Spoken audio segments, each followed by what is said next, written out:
bien-aimés, que la présence de Dieu se manifeste ce matin. Et je vous dis shalom depuis là où vous nous regardez. Alors, je suis content ce matin d'être à votre présence. C'est votre humble serviteur. Ce matin, nous allons aborder un thème. Gloire à Dieu, mais avant de prier, avant de pouvoir aborder ce thème, nous allons recommander ce moment. Dieu le Père, Dieu le Fils, Dieu le Saint-Esprit, nous te glorifions, nous te magnifions car tu es roi. Éternel des armées, merci parce que tu es le Dieu d'Abraham, d'Isaac et de Jacob. Merci parce que tu es le Dieu de notre salut. Seigneur, si ce matin nous respirons, c'est grâce à toi. Si ce matin nous pouvons lever la voix, c'est grâce à toi. Si ce matin nous voulons, oh Père, si nous sommes levés, Seigneur, c'est parce que tu nous as donné, tu nous as fait grâce et tu nous as donné cette santé-là. Alors ce matin, quoi de plus normal de te rendre grâce, de te salmodier, car ce jour n'est pas n'importe quel jour. La Bible déclare que tu as travaillé pendant 6 jours et tu t'es reposé. Seigneur, ce jour est un jour de grâce et d'adoration. C'est un jour de gloire. Seigneur, un jour de grâce. Seigneur, pour ceux qui te servent, Seigneur, dans le monde entier. Seigneur, c'est un jour de joie, un jour de réjouissance. Et un jour aussi de célébration. Et un jour, Père, Seigneur, que tu nous donnes de pouvoir annoncer ta parole. Nous te magnifions, nous te prions de prendre le contrôle que la chair se taise et que l'Esprit de Dieu se manifeste au nom de Jésus. Amen. Donc, comme je le disais tantôt, ceux qui nous suivent depuis Londres, depuis le Maroc, depuis la Tunisie, depuis la Côte d'Ivoire, depuis la France, depuis le Mali et de toutes les contrées où nous suivez, que la grâce de Dieu demeure dans vos vies. Et que je prie pour ceux qui ne connaissent pas l'Éternel, c'est le moment de faire le bon choix. Pour toi qui ne connais pas encore l'Éternel, Dieu qui est puissant, la Bible déclare qu'il est le chemin, la vérité et la vie. Alléluia. Et nul ne vient au Père sans passer par Christ. Donc tu as aujourd'hui l'occasion de saisir et de faire le bon choix. Alléluia. Comme nous avons l'habitude de le dire, Dieu, c'est un Dieu qui nous conduit vers notre destinée. C'est un Dieu qui nous conduit vers la montagne des Seigneurs. C'est un Dieu qui veut sauver notre âme. Bien-aimé, que servira-t-il à un homme de gagner le monde entier s'il arrivait à perdre son âme éternelle? Et dit l'Éternel. Donc ce matin, je vais t'exhorter, toi qui as peut-être, il ne connaît pas la bonne voie, ou toi qui as connu la bonne voie et qui t'es retiré de cette voie.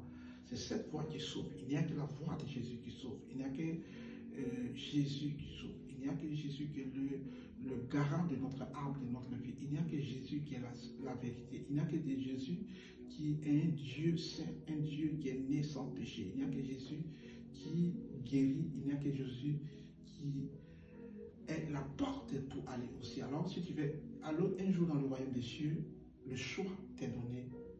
Et ce choix, c'est Jésus de Nazareth. Alléluia. C'était, voilà, pour commencer. Donc, le thème de ce matin qui nous réunit ce jour-là, avec son assemblée, c'est distinguer le bien et le mal. Donc, nous avons pour coutume de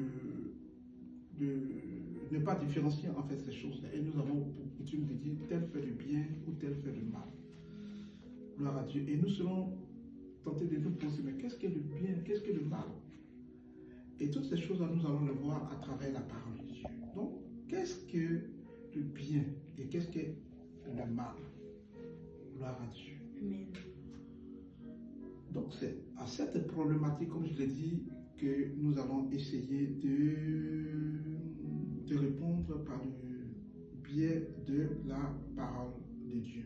Parce que les Écritures sont en fait celles-là même qui nous éclairent et qui nous donnent la bonne marche et qui nous permet d'éclairer certains sujets dont nous n'avons pas souvent la réponse. Donc le concept du bien et du mal est différent de celui du monde. Donc selon la Bible, le concept du bien et du mal est différent. Selon que nous sommes en face d'une situation, d'aucuns peuvent l'appeler bien, d'aucuns peuvent l'appeler mal. Mais ici, notre standard, comme l'habitude de dire, c'est la Bible. Et que dit la Bible au sujet de ce concept-là, du bien et du mal? Donc, pour étayer toutes ces choses-là, Dieu nous a donné en fait la Bible pour voir quelle entité travaille en nous. Parce que vous êtes bien entendu convenu avec moi que nous avons deux entités qui règnent sur le monde. Amen. Nous avons Dieu et nous avons le diable. Amen. affaire à deux entités, c'est-à-dire deux mondes différents. Et selon où nous nous trouvons, le concept du bien a clairement sa définition. Mais selon la Bible et selon le standard qui nous réunit, ou sinon que nous devons suivre, c'est ce que dit la Bible selon le concept du bien et du mal.